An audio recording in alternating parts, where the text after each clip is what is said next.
하나님께서 구별하여 세우신 거룩하고 복된 주님의 날입니다. 오늘 주시는 말씀 같이 보시겠습니다. 사도행전 6장 1절에서 7절입니다. 사도행전 6장 1절에서 7절, 우리 한 절씩 교독식으로 읽고 7절은 다 함께 읽겠습니다. 이 시기에 제자들이 점점 불어났다. 그런데 그리스 말을 하는 유대 사람들이 히브리 말을 하는 유대 사람들에게 불평을 터뜨렸다. 그것은 자기네 과부들이 날마다 구호 음식을 나누어 받는 일에 소홀히 여김을 받기 때문이었다. 그래서 12사도가 제자들을 모두 불러놓고 말하였다. 우리가 하나님의 말씀을 전하는 일은 제쳐놓고서 음식 베푸는 일에 힘쓰는 것은 좋지 못합니다. 그러니 형제 자매 여러분, 신망이 있고 성령과 지혜가 충만한 사람 7을 여러분 가운데서 뽑으십시오. 그러면 그들에게 이 일을 맡기고 우리는 기도하는 일과 말씀을 섬기는 일에 헌신하겠습니다. 모든 사람이 이 말을 좋게 받아들여서 믿음과 성령이 충만한 사람인 스데반과 빌립과 브로고로와 니가노르와 디몬과 바메나와 안디옥 출신의 이방 사람으로서 유대교에 개종한 사람인 니골라를 뽑아서 사도들 앞에 세웠다. 사도들은 기도하고 그들에게 안수하였다. 같이 읽습니다. 하나님의 말씀이 계속 퍼져나가서 예루살렘에 있는 제자들의 수가 부쩍 늘어가고 제사장들 가운데서도 이 믿음에 순종하는 사람들이 많았다. 아멘. 방금 읽은 사도행전 6장 말씀에는 초대교회가 첫 일꾼들을 세우는 장면이 나옵니다. 집사라는 단어가 본문에 사용되고 있지는 않지만 우리 전통적으로 이때 섬김을 위해 세워진 7명의 일꾼을 초대교회의 첫 7 집사로 우리가 알고 있습니다. 본문을 통해서 오늘은 초대교회가 일꾼들이 어떤 배경에서 세워졌는가, 다시 말하면 어떤 목적을 위해서 하나님께서 교회의 일꾼들을 세우셨는가 하는 것과 그 일꾼들의 자격은 무엇이었는가에 대해서 살펴보겠습니다. 일꾼들을 세우신 목적은 본문에 의하면 크게 2가지로 정리가 되고요. 그리고 일꾼의 자격 해서 이 3가지, 2가지 목적과 자격, 3가지를 살펴볼 터인데, 먼저 그 초대교회 7 집사가 세워진 배경이 이렇습니다. 여러분, 우리는 간혹 초대교회로 돌아가자라는 말을 자주 듣습니다. 그런 큐에 써붙여 놓은 교회들도 보셨죠? 초대교회로 돌아가자. 초대교회는 그만큼 모범적이고 본받을 것이 많은 교회였습니다.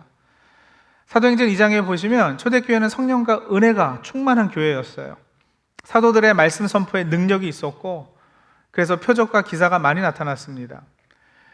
교인이 서로 자기 소유를 자기 것이라고 하지 않고 유무상통하였습니다. 그러자 예수 믿는 사람이 날로 늘어났다고 사도행전은 적고 있습니다. 그런데 사실 그것만이 초대교회 모습의 전부는 아니었거든요. 현대교회가 그러하듯 초대교회도 사실은 교회 안에 서로 다른 배경을 가진 그룹들, 그리고 정말 다양한 사람들이 모여 있었습니다. 유대교 배경을 가진 유대인들이 있었죠. 이방 종교를 섬기던 헬라인들, 로마인들, 그러니까 이방인들이에요. 함께 모여 있었습니다.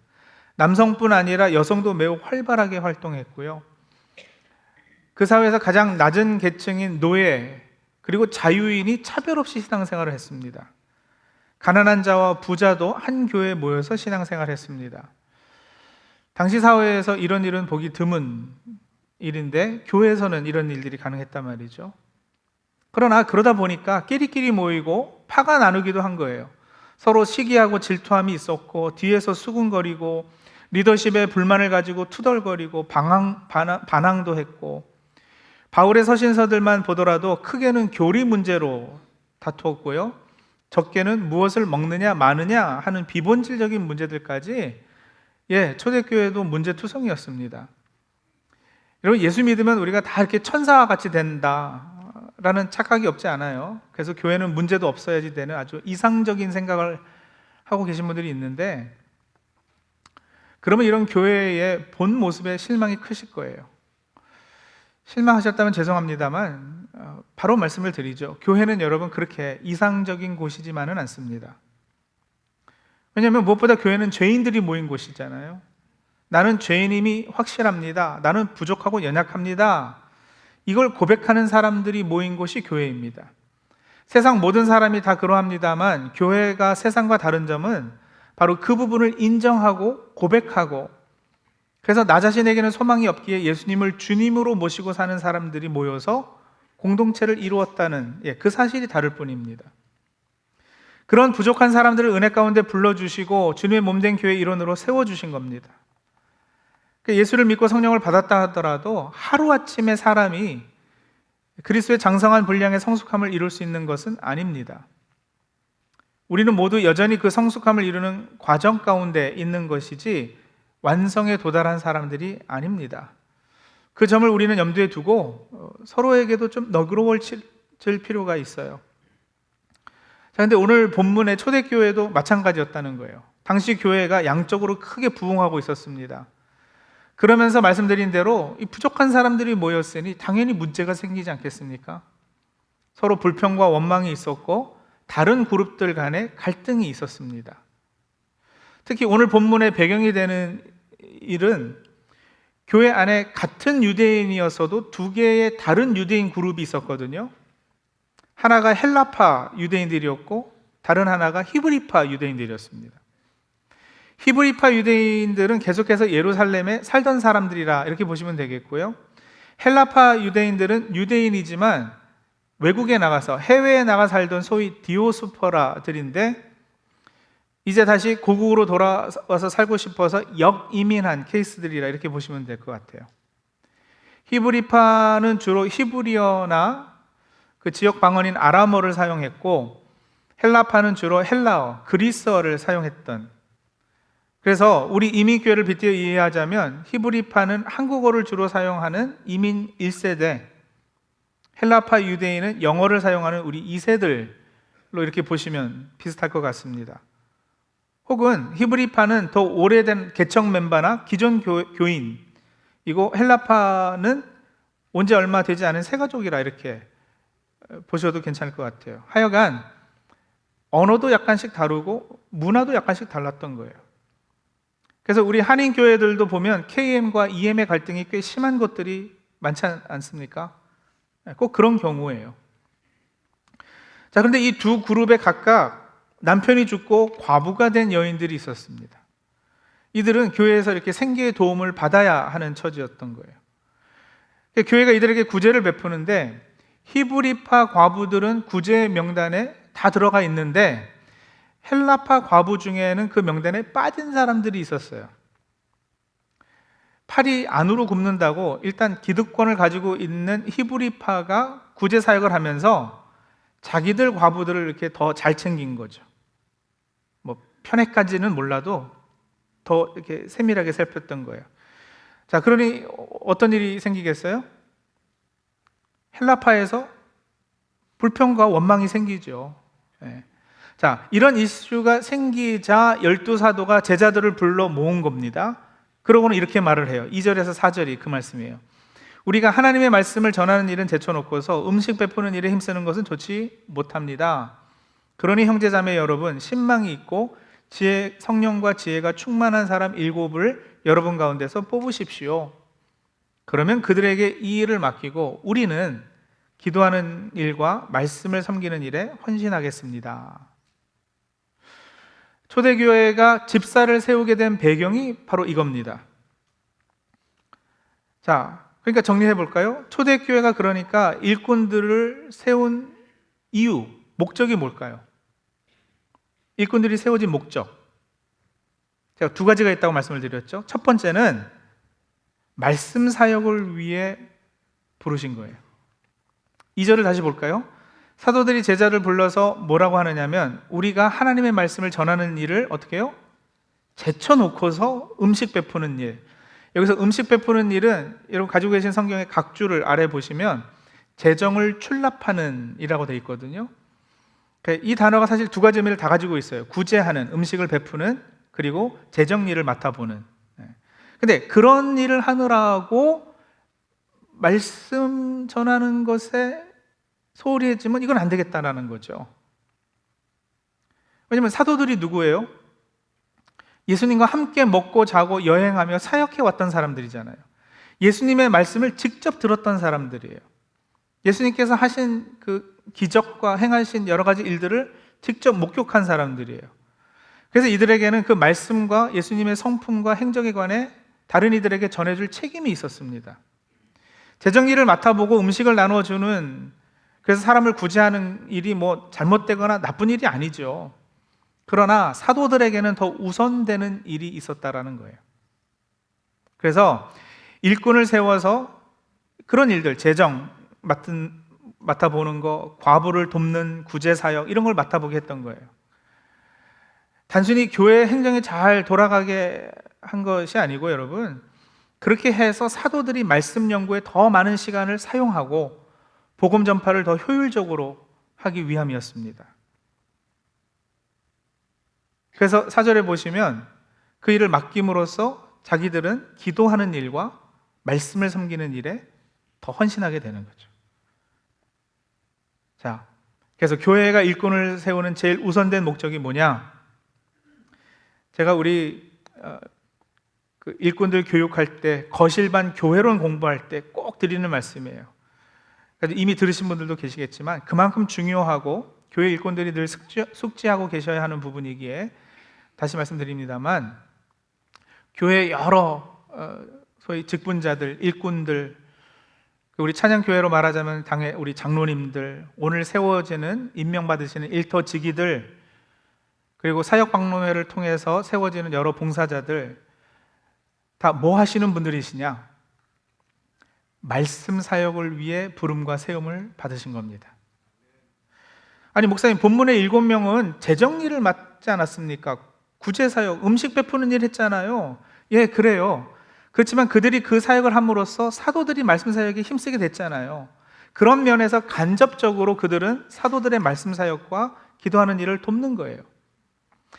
세상의 다른 모임이나 공동체와는 다르게 교회는 하나님의 말씀의 반석 위에 세워졌습니다. 교회에서 말씀이 빠지거나 약해지면 교회는 존재의 의미를 잃어버립니다. 교회 일꾼들은 교회 구석구석에서 여러 사역을 감당하지만 궁극적으로 그 모든 사역은 말씀 사역을 위해서입니다. 생각해 보세요. 목사님은 월급 받으시니까 목사님이 교회 일 다 하세요. 그래서 제가 그러고는 주일 아침에는 주차 봉사하러 주차장에 나가가지고 차 들어올 때마다 여기다 대세요, 일로 오세요. 근데 또 말 안 듣는 분들 많잖아요. 그럼 또 막 화를 내면서 말도 되게 안 들으셔 막 이러고, 주차 봉사 다 하고는 얼른 주방에 뛰어 들어가가지고 커피 내리고 빵 준비하고, 그리고 예배 시간 땅 되면은 강대상 올라와서 설교하고. 그러면 여러분 결국 뭐가 약해져요? 말씀이 약해진다고요. 근데 그렇게 말씀이 약해지면 교회가 약해집니다. 그런 면에서 교회의 모든 사역은 다 영적인 사역인 거예요. 어떤 분들은 목사님은 설교하고 목양하는 영적인 사역을 하시고, 장로님들, 일터지기들은 행정 일을 맡아봅니다, 이렇게 구분을 하시는데 잘못된 이해예요. 목양과 행정이 다 영적인 사역이에요, 교회에서는. 여러분, 행정도 영적인 일이 아니면 그걸 어떻게 우리가 사역이라고 부르고 교회에서 그거를 와서 합니까? 직장 가서 하기도 바쁜데. 그렇죠? 행정이 어떻게 영적인 사역인가? 말씀드렸잖아요. 행정이 원만하게 됨으로 말씀 사역이 방해받지 않도록. 그래서 목사는, 여러분, 물론 담임 목사는 특히 행정을 포함한 교회 모든 사역의 책임자이지만, 정확히는 그런 여러 행정의 목사가 깊게 관여 안 할수록 좋습니다. 관여할 필요가 없어질수록 좋습니다. 그래서 목사님 이건 어떻게 할까요? 목사님 이건 어떻게 할까요? 이런 걸로 저에게 자꾸 연락 안 하시는 게 참 좋은 거예요, 원래는. 그래질 수 있어야지 돼요. 너무도 중요한 포인트를 다시 말씀드리죠. 모든 교회 사역은 본질적으로 말씀 사역입니다. 그런 의미에서는 사역의 가치에 높고 낮음이 없어요. 사역의 기능에 있어서는 질서의 상하가 있습니다만, 주차 봉사하시는 분이나 설교하는 저나 똑같이 하나님 말씀 사역을 하는 거거든요. 오늘 임명받으신 일터직위들, 또 사역박람회 통해서 헌신하시는 모든 봉사자들은 바로 그런 사명의식을 가지시기 바랍니다. 사역 박람회 많이들 헌신해 주세요. 그래서 성도님들 자신의 신앙이 더욱 성장하고 성숙해지는 것은 물론이고, 여러분 혼자 큐티하고 설교 듣는 것, 성경 공부하는 것으로 다 채워지지 않는 어떤 신앙의 영역이 있어요. 그런 성도들이 함께 친교하면서 채워져야 되는 것이고, 더 나아가서는 봉사, 희생, 헌신함으로 채워지는 그 영역이거든요. 거기까지 도달하실 수 있는. 그리고 목사가 더 하나님 말씀 연구와 선포하는 일에 집중할 수 있도록 도와주십시오. 나는 말씀 사역하는 사람이라 이런 자부심을 가지세요. 일꾼들의 가장 우선된 역할은 교회에 하나님의 말씀이 올바르게 들려지도록, 그래서 성도들의 생명이 유지되도록 또 풍성해지도록 함께 협력하고 헌신하는 겁니다. 이 사명을 제가 좀 다르게 표현해 보면요, 이건 제가 만들어낸 표현인데, 일꾼들의 사명은 목사 보호이다. 그게 오해가 되면 목사직 보호이다, 이렇게 이해하셔도 좋을 것 같아요. 목사 개인이 예뻐서가 아니라 말씀이 귀한 것이기 때문에 목사를 존중해 주시고 목사가 말씀 사역 잘할 수 있도록 배려해 주시는 거예요. 목사는 대단하지 않아요. 하지만 목사에게 맡겨진 설교와 가르침의 사역은 참으로 대단한 겁니다. 목사에게 말씀의 권위가 없다면 여러분 뭐가 볼 게 있겠어요? 인간적으로 보자면 뭐 나보다 나이도 어려, 외모도 나보다 못해, 목사라고 뭐 그렇게 존중하고 존경할 것이 있겠어요? 그러나 기능과 역할에 있어서 하나님께서 그렇게 목회자와 분담하여서 함께 협력해 말씀 사역하라 하신 거니까 그것에 순종하는 우리 일꾼들이 다 되시기 바랍니다. 두 번째 목적, 그럼 바로 여러분 교회의 평안과 일치를 위해 세움을 받은 거예요. 초대교회에 분란의 조짐이 있었잖아요. 서로 불평과 원망이 있었다는 건 마음도 갈라졌다는 거거든요. 그래서 사도들이 일꾼을 세워서 그 문제를 해결한 거 아닙니까? 세워진 7명의 이름을 보면은요, 5절이에요. 스데반, 빌립, 브로고로, 니가노르, 디몬, 바메나, 니골로. 이 이름들이 다 헬라어 이름들이에요. 12사도들은 히브리파 유대인들이었습니다. 그런데 초대교회는 7 집사를 세울 때 헬라파 유대인들, 그리고 그 중에 심지어 이방인도 한 명, 이방인 출신도 한 명 세움으로써 힘의 균형을 잘 분배했습니다. 이렇게 교회 내의 모든 일원의 목소리를 골고루 대변하게끔 해서 교회 안에 이 다양성도 인정을 한 거예요. 초대교회는 성령 충만한 공동체였습니다. 뛰어난 사도들의 리더십이 있었어요. 근데 여러분, 그럼에도 교회는 얼마든지 문제가 있을 수 있고요, 인간은 부족해서 늘 실수도 한다는 것을 초대교회가 인정하고 헬라파 교인들의 불평과 원망을 적극적으로 수용하는 유연성을 보인 겁니다. 역설적으로 보자면 교회 안에 이런저런 문제가 오히려 교회를 체계적으로 세워가는데 도움을 준 셈이기도 하죠.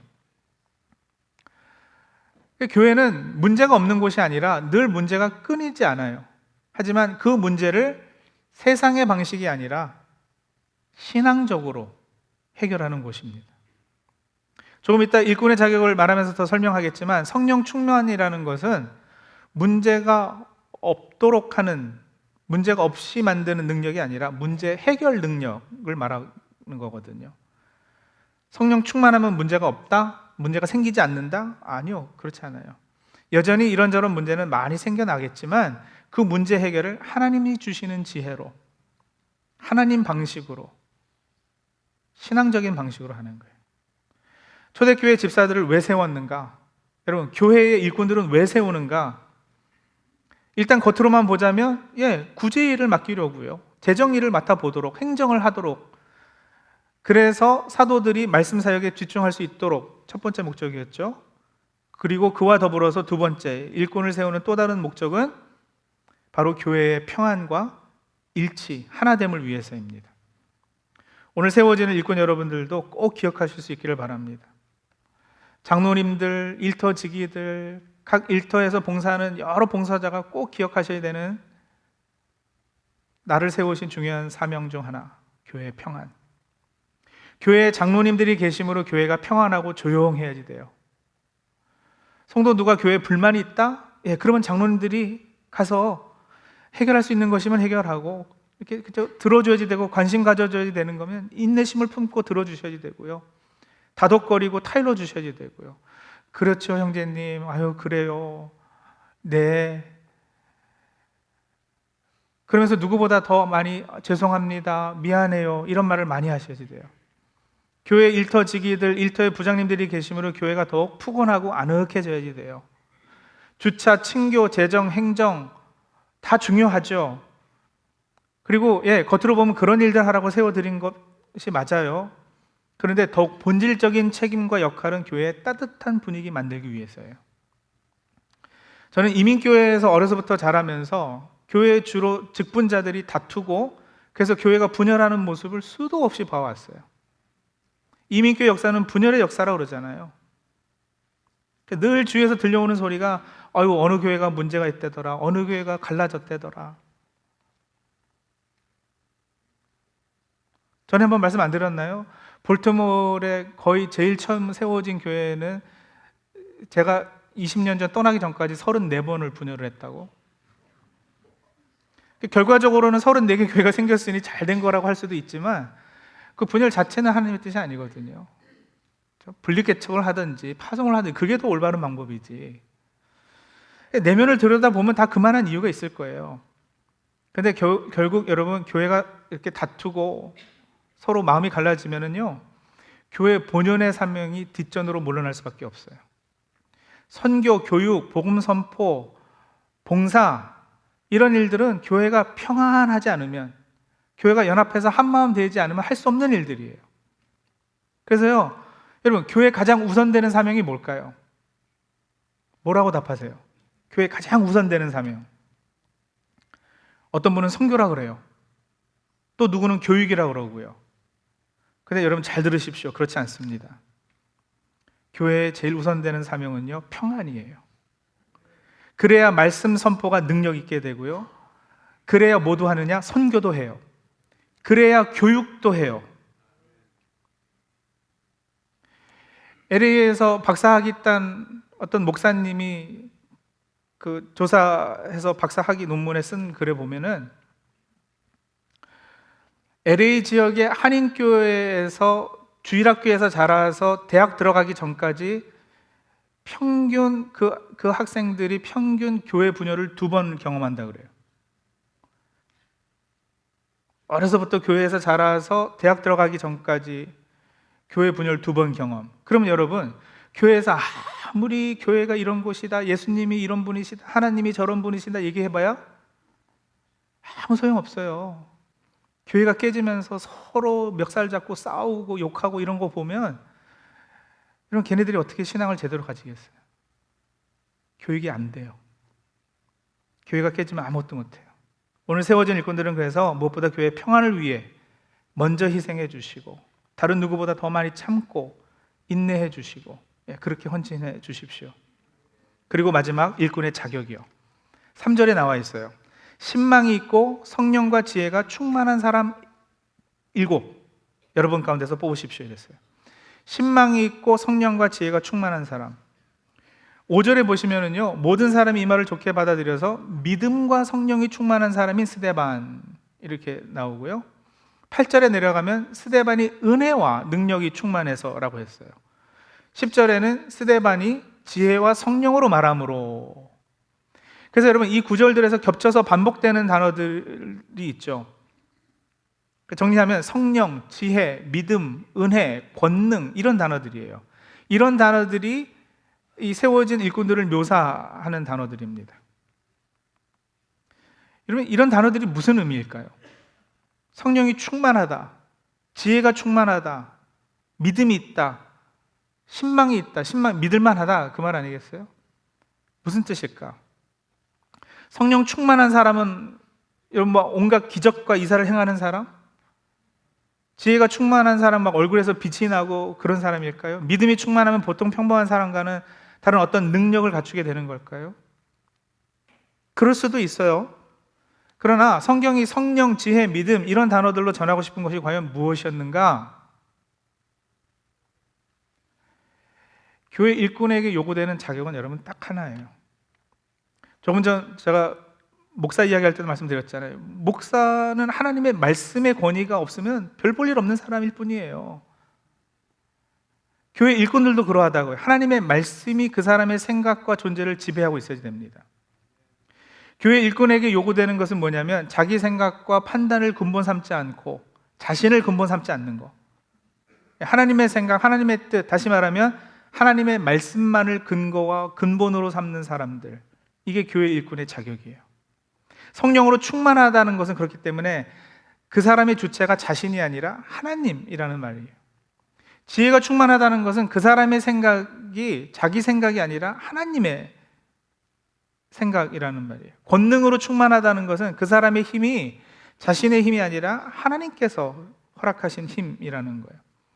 믿음으로 충만하다는 것은 그 사람의 신뢰 대상이 자신의 건강이나 학력이나 실력, 소유, 물질 이런 게 아니라 하나님의 신실하심이라는 거예요. 은혜로 충만하다는 것은 자신은 부족하지만 하나님은 충분하시기에 내가 가지고 있는 것을 초월해서 훨씬 더 많이 하나님께서 주시고, 그렇기 때문에 그분에게만 엎드리고 매달리고 의지하는 것이에요.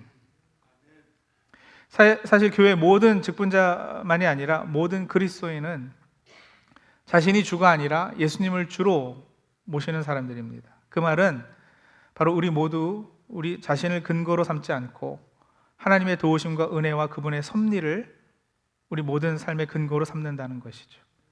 그게 여러분 그리스도인의 정체성이고 존재론이에요. 바로 그것을 다른 누구보다 더 치열하게 이루어내는 책임을 맡은 분들이 교회에서 임명해서 세우는 일터지기들, 안수해서 세운 우리 장로님들, 그리고 헌신하겠다고 사역 박람회 통해서 헌신하신 봉사자들인 거죠. 일꾼들이 그 일을 잘 해내므로 교회는 건강하게 세워질 것이고요, 건강한 교회는 또한 하나님의 영광을 이 세상에 드러낼 것입니다. 여러분, 교회에서 이렇게 일꾼들 세울 때, 특히 사랑방지기 세울 때 제가 가장 많이 듣는 소리가 뭔지 아세요? 제가 부족해서요. 제가 아직 성경을 잘 몰라서요. 아유, 저 같은 사람이 어떡해요? 예, 그렇죠. 그런데 그렇게 부족함을 인정함이 일꾼의 제일 올바른 반응이고 그렇게 우선된 자격인 거 아시겠나요?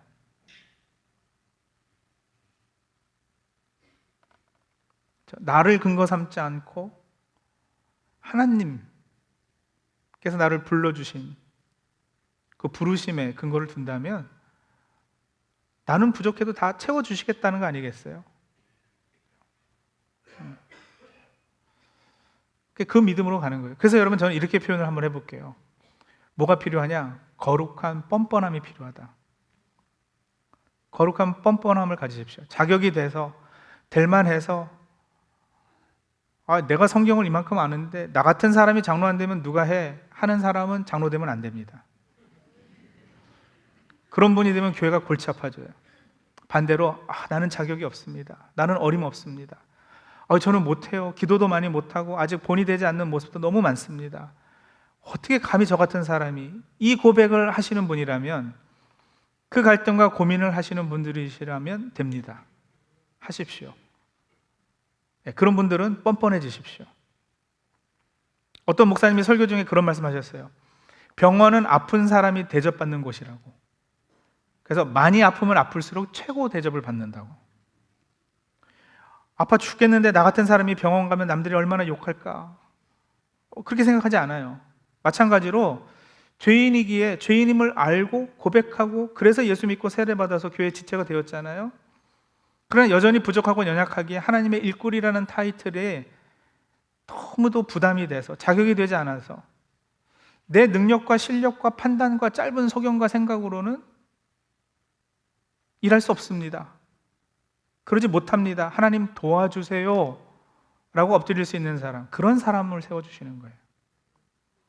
그래서 약간 말장난 같기도 하지만 여러분, 자격 없음이 자격입니다. 자격 없기에 하나님만 붙잡고 의지하도록 불러주시는 거예요. 그런데도 끝까지 나는 못해요, 나는 부족해요 하는 것은 여러분, 자신을 너무도 의식하고 있는 것이에요. 자기로 충만해 있는 상태인 거예요. 그래서 하나님께서 내가 하겠다고 그러는데도 나는 계속 못하는, 여러분 모세가 그랬거든요. 내가 한다고 계속 말씀하시는데도 하나님 나는 이래서 못하고요, 저래서 못하고요. 근데 여러분 그건 결국은 교만이에요. 자기 힘으로 하기에 내려놓지 못하는 불신앙입니다. 그러니 뻔뻔해지시라고요. 그러나 많이 엎드려야 함과 자신에 대해 크게 실망하고 무너져야 함을 각오하십시오. 그렇게 깎이고 훈련돼 언젠가는 야곱처럼 내 축복이 내 부요조의 축복보다 낫다, 이렇게 고백하게 되시기를 바랍니다. 야곱의 부요조, 조상은 아브라함과 이삭이거든요. 근데 야곱은 감히 내 축복이 그들의 축복보다 낫다고 그랬어요. 여러분 그 뻔뻔함, 그 건방짐이 어디서부터 나왔을까요? 왜냐하면 야곱은 그들에 비해서 훨씬 더 부족한 사람이었기 때문에 그래요. 그래서 더 많이 얻어맞았고요, 더 많이 훈련받았어요. 그러면서 더 많이 엎드려졌어요. 저와 장로님들, 일터지기와 교회 여러 사역에 힘쓰시는 일꾼들, 오늘 사역박람회를 통해 세워질 많은 봉사자가 그렇게 하나님의 하나님 되심과 하나님의 말씀을 근거 삼아 훈련돼 가시는, 그래서 아직은 멀어 보여도 점점 더 그리스도의 장성한 분량에 이르는 주님의 몸된 귀한 일꾼들 되시기를 간절히 소원합니다. 기도하시죠.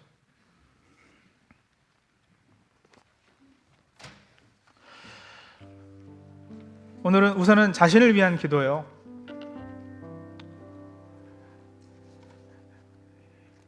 여러분 일꾼이십니까? 교회에서 일하고 계십니까? 교회에서 헌신과 희생을 배우지 못하면 여러분 우리가 담장을 넘어 세상에 나가서도 그 일을 할 수 없어요. 그래서 훈련을 받는 거예요, 교회에서. 그리고 그렇게 섬기고 계시다면 나는 말씀 사역하고 있다라는 자부심이 있으신지, 또 나는 교회 평화를 위해 힘쓰고 있는지, 그러지 못하다면 주님 성령 충만하고 지혜 충만하여서 그렇게 섬길 수 있도록 도와주시옵소서 기도하시고요. 또 오늘 세워질 일터지기들, 임명받을 일터지기들, 또 오늘 사역박람회를 통해서 많은 봉사자들이 세워질 수 있게 해달라고, 우리 교회를 위해서, 교회 일꾼들을 위해서, 그래서 구석구석 부족한 것들이 채워지고 교회가 그분들의 헌신으로 든든히 평안히 세워지게 해달라고, 그래서 목사가 하나님 말씀 사역을 잘하여서 교회가 하나님의 영광을 드러내는데 부족함 없게 해달라고 그렇게 또 기도해 주시기 바랍니다. 기도하시죠.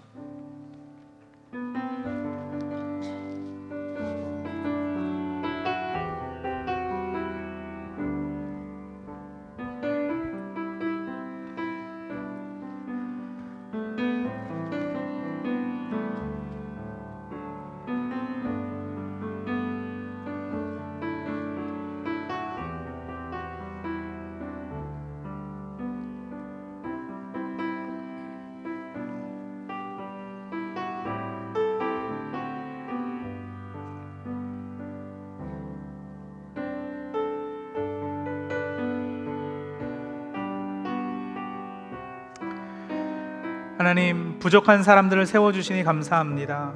아니, 부족하기에 하나님 믿고 의지하고 하나님만 붙잡고 섬길 수 있도록 세워주시니 감사합니다. 오늘 세워지는 우리 일터지기들, 또 사역박람회를 통해서 많은 우리 성도들이 헌신함으로써 주님의 몸된 교회가 평안하여서 든든히 세워지게 하여 주시고, 무엇보다도 하나님 말씀이 살아 움직이는 교회 될 수 있도록 도와주시옵소서. 그 일을 위해서 온 성도가 한마음 되어서 사역하고, 또 그렇게 쓰임 받음에 우리 자신들도 기쁘고 만족하고 보람이 넘칠 수 있도록 주님 함께하여 주시옵소서. 은혜 감사하고 예수님의 이름으로 기도합니다. 아멘.